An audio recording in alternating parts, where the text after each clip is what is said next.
Greetings, everybody. Welcome to the October 28th, 2015 edition of the Midweek Update here on Rasslin with Redbeard. If you couldn't tell by the sound of my voice, I have a cold again. Who knew babies were such harbingers of death? Happy belated birthday, Jonathan.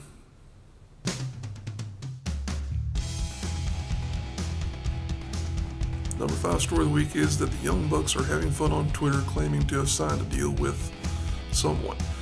The Young Bucks do this occasionally. They like to play with their Twitter followers and fans in general. It's just something that they do. They are claiming now to have signed a deal with one of maybe 4 top companies, either TNA, ROH, WWE, or Lucha Underground. Chances are it's either Lucha Underground or Ring of Honor. There's a very slim chance that they would sign again with TNA just because of the fact that company is what it is right now, but also because of some things that went on in the past. WWE is a possibility, of course, as there's been a lot of things going on in terms of independent talent coming and going in the NXT ranks in particular, but chances are it's either Ring of Honor or Lucha Underground. It would be a lot of fun if it wound up being Lucha Underground as a fan of that particular program, because of the fact that there's a lot going on there now, and there's a lot of opportunity for them in particular with that brand. There's a whole slew of things that they could be doing with a combination of them and maybe the team of Jack Evans and Angelico.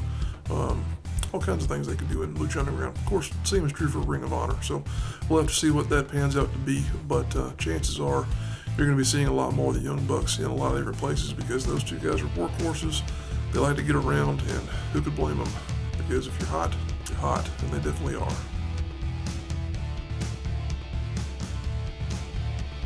Number 4 story of the week is that the Heat Seekers have won AML Wrestling's Tag Team Championship. This is the first Tag Team Championship to have been awarded by AML Wrestling. They had it at an event over the weekend that they got to call the Cornet Cup Tag Team Tournament. Interestingly enough, the Cornet Cup Tag Team Tournament was a Cornette appearance in name only. There was no actual appearance of Jim Cornette. That was a little bit disappointing to some fans. I think they probably would have drawn a little bit better had Jim been there, but of course they did at least get his blessing in moving forward with naming the tournament that. But as we said, Heat Seekers, they are the winners of that tournament. They are the new AML Tag Team Champions. The promotion debuted a couple of new belts that were designed by Top Rope Belts, and quite honestly, AML Wrestling is sinking a lot of money into their promotion, as you can tell by their title belts. I will go ahead and go on record as saying these things are beautiful. They're designed by Top Rope Belts, and they are very much indicative of a top-tier promotion. That is the type of thing that you love to see as a fan, because that lets you know they are really serious about what they're doing. They are concerned with presenting a product that is believable, legitimate, and very much impressive.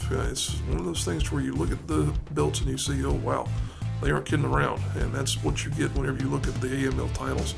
Not only these, but also, of course, the heavyweight title that they debuted a few months ago.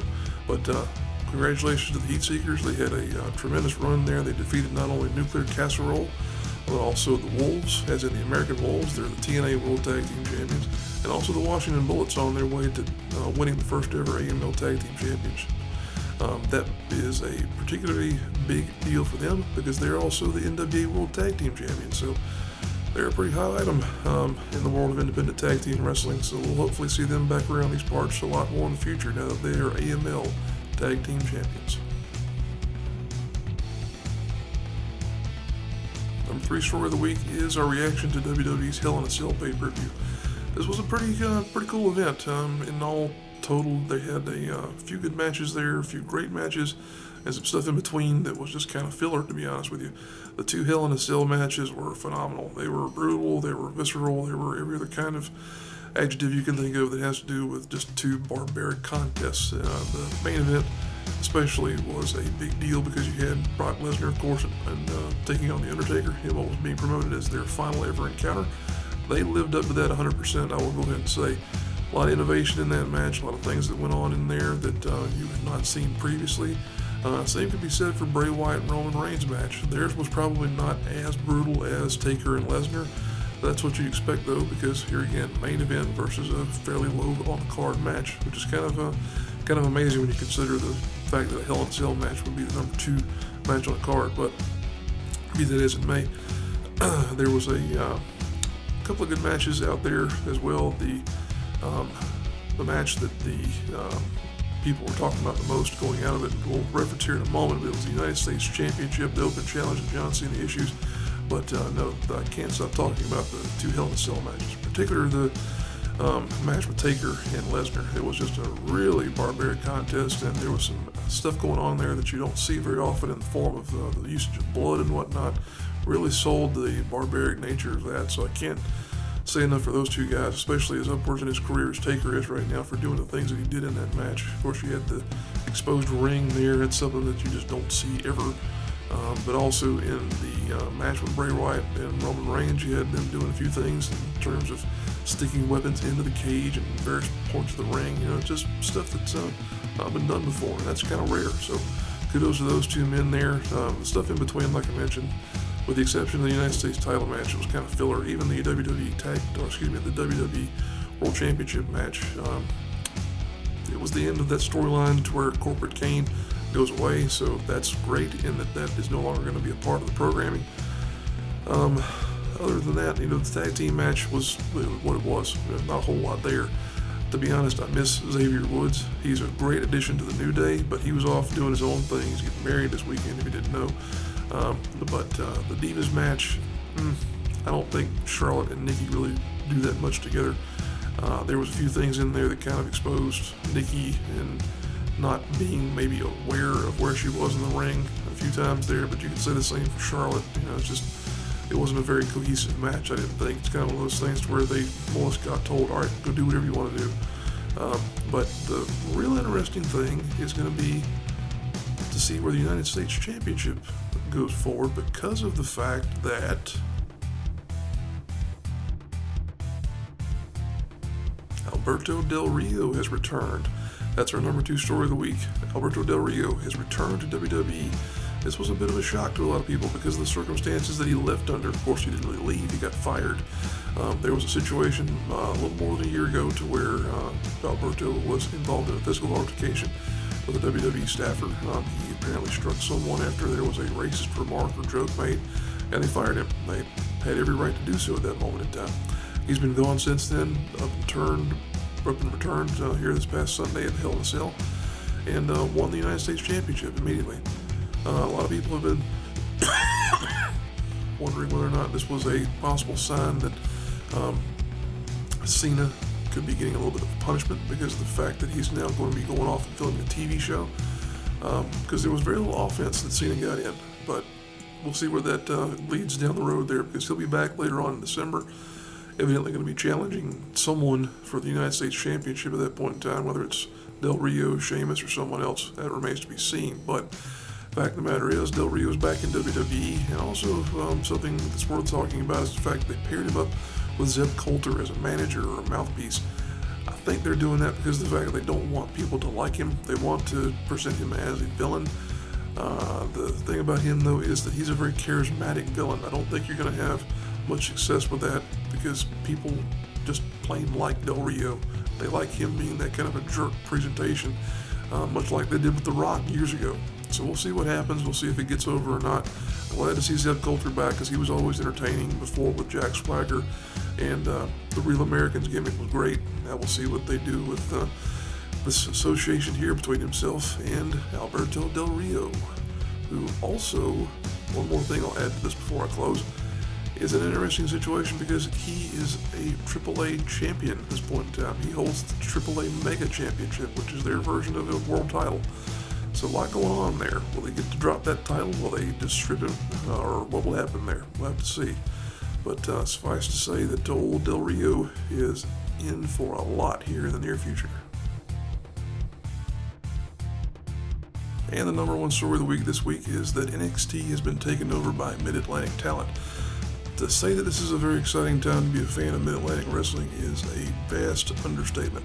Great things are happening right now because of the fact that you've got 2 guys in the form of Dash Wilder and Scott Dawson, both with Mid-Atlantic ties, who are in NXT and who are cleaning house right now as a tag team.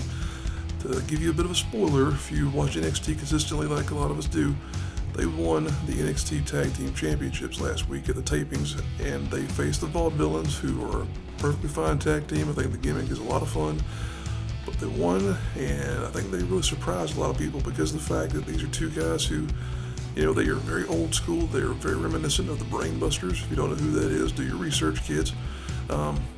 But it's great to see two guys like them get success, because as someone who's followed their careers and someone who's known about them for a long time, it's great to see two guys who've worked hard and who've busted their you-know-whats, for lack of a better phrase. I've really gotten a lot of success down in NXT. Dawson, he was sidelined for a long time there with knee injury. Wasn't sure where his career was going to go after that, but he's come back from it, and he's found a great tag team partner there in the form of Dash Wilder. If you want to do your homework on these two, we've got matches, at least from Dash Wilder when he was better known as Stephen Walters. KC McKnight is what people might know Scott Dawson better as in this part of the world, but it's great to see the two of them having some success down there. And even more so possibly than that is the fact that a follow-up taping to that situation where they won the belts was a match that included John Skyler and Corey Hollis, two more names from the Mid-Atlantic region that have gotten a lot of attention here recently. Skyler is, of course, a name that needs no introduction. Neither is Hollis, for that matter. Those are two guys who were in PWX. They hold titles there. They hold titles with WrestleForce. I can't say enough about the two of them because they're great representatives of the Mid-Atlantic scene as a whole. Skyler in particular. I remember when I moved down to Orangeburg, South Carolina back in 2008, I used to see him at Champions with Attitudes shows at the venue that they ran in back in that time as a fan sitting in the front row. He was just some kid sitting in the front row, and now he's going all over the world performing with NXT, performing with TNA.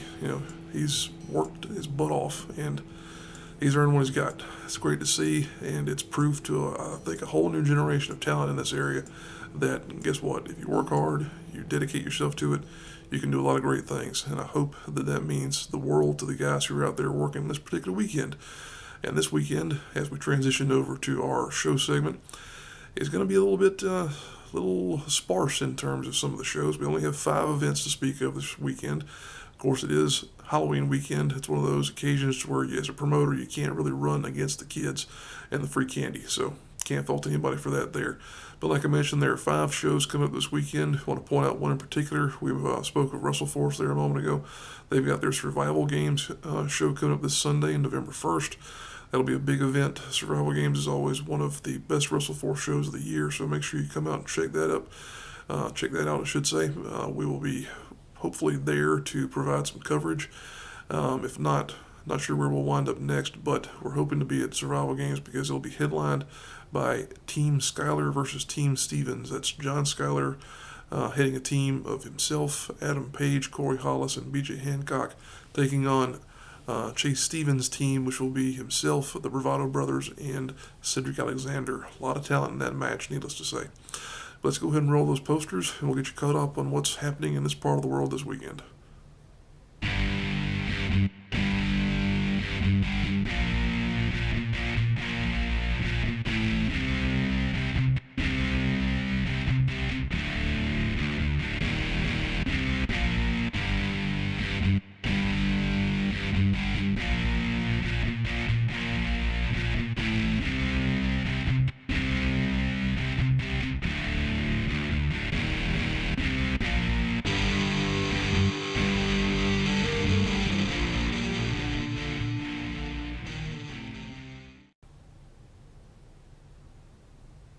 There you have it, folks. Our rundown of the events that will be happening in our part of the world this coming weekend.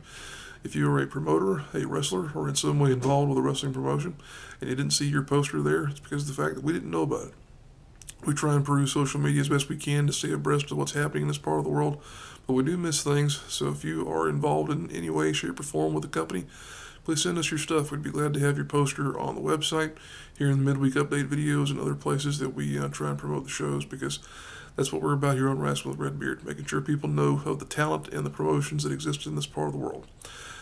Appreciate you guys tuning in. If you enjoy the video, go ahead and click that like button. And if you really enjoy what we've got going on here with the channel, go ahead and click subscribe. That'll let you know whenever we've uploaded new content, including the midweek update program, match videos, and also our main Rasslin with Redbeard show. Appreciate you guys tuning in. We'll see you next week.